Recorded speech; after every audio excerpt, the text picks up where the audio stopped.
Year's morning, the sound of pitter-patter on the feet, on the floor, not on the feet, unless the pitter-patter steps on my feet. Happy New Year's, Pooper. Happy New Year's. My first look at my car and the pond across the street on a New Year's Day. It feels like life is anew.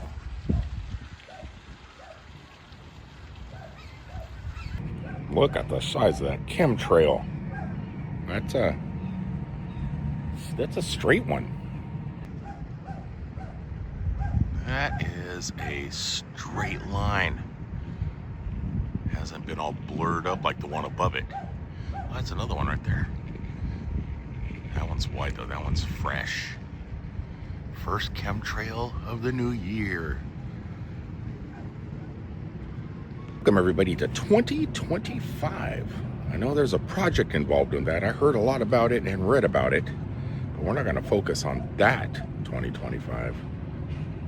It's too late for that.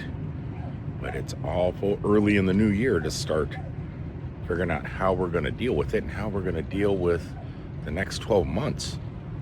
Throughout the year of 2024, I have enjoyed my Nissan Leaf. Periodic gig work. This car's taken me back to work numerous times.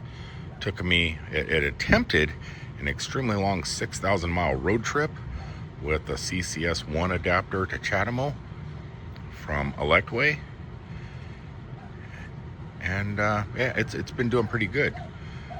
But could this be the year where I get rid of my Leaf and upgrade to something else? It's a possibility. I don't think it'll be anytime soon, but if it's going to happen, it needs to happen sooner rather than later, just due to the fact our incoming administration that's going to be taking over. That's one thing I wish I could miss out on in 2025. There's all these notifications. But the incoming administration that's getting ready to come in is getting ready to do a whole lot of crazy stuff where it may be difficult for anybody to purchase anything that has any parts from overseas. So prices should start rising up. And I think before all that happens, I have like 22 days to decide. Keep my Nissan Leaf or upgrade to something that may be more long-lasting and sustainable.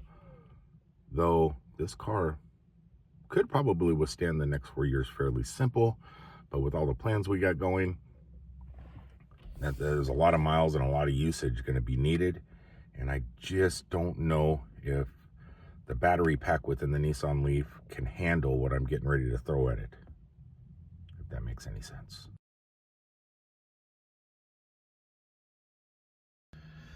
Now, what I'm looking at is Steph upgraded her Bolt due to an accident. She upgraded her Bolt to a Kia EV6, a 2023 Kia EV6. Great car. That's one of the cars I'm looking at. I found some used for right around $23,000. Fairly good price. Amazing car.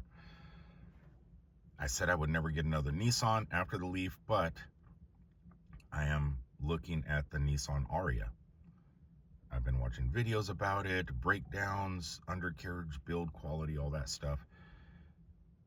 And I can find those sometimes about that same price, about $23,000.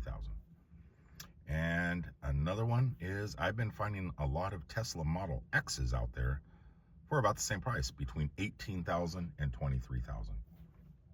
You know, and some of them have really good miles, like 40,000 miles on them, 27,000 miles on them. Yeah, pretty good prices, one owner, two owners. And the main reason I'm looking at something like that is I got hired on to do the same type of job that Steph's Stuck in a Truck or Steph Loves Animals is doing, which is catering. So alongside with the other gig apps, I can do catering. Now, when Steph's car goes into the shop, like her Kia's in the shop for repairs right now, for service, they gave her a rental, and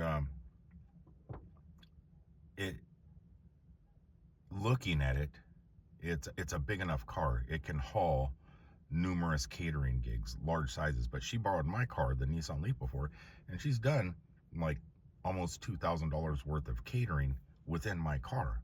So the Nissan is almost big enough, but I just need something a little bit bigger and wider.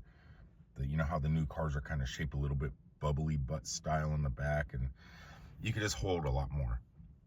And that's the main reason I'm looking at something else. And the 3 vehicles I've chosen to kind of look at and not impulse buy like I normally do, but just actually go look at, test drive them all. Now, I drove the Kia EV6, never drove a Nissan Ariya, and never really drove a Model X.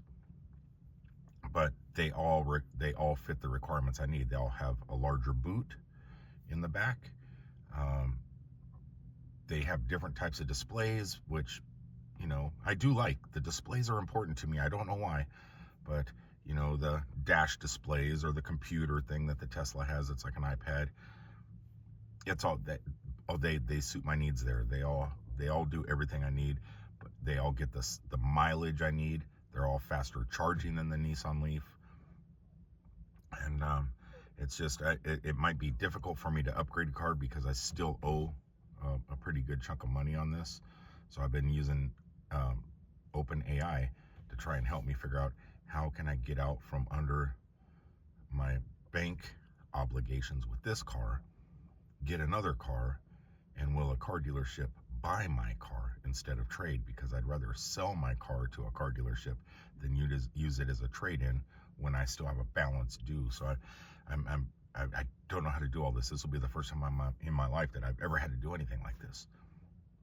But my goal in 2025 is to become totally self-sufficient, not rely on anybody else for generating income other than myself. My goal in 2025 is I want to learn how to generate revenue using artificial intelligence, mixed with Google Drive, mixed with anything else the internet can throw at me. I need to learn that technology and get ahead of it. That's my big goal. I want to be self-sufficient, reliant on myself, not get money from others, paychecks from other companies, making other companies rich. I want to make myself rich. Will it happen? We have 12 months to find out.